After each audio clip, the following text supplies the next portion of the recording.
With the support of the legislature, many of our colleges have begun to dig out of years of austerity.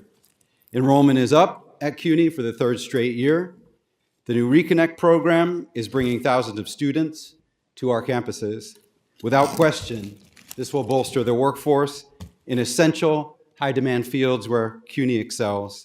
We certainly welcome the $49.3 net million increase in operating aid that the governor has proposed. However, it's not nearly enough.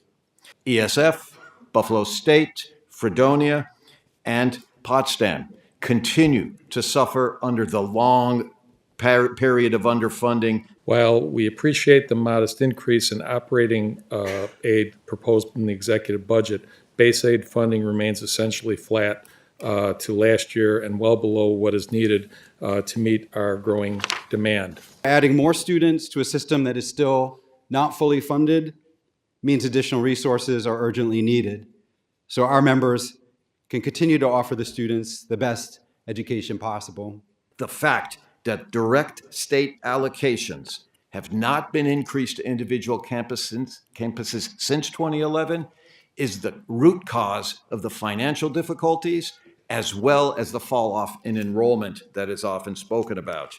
We urge the state to engage NYSET in developing a new funding model that does not rely on enrollment trends and allows colleges to plan for long-term stability.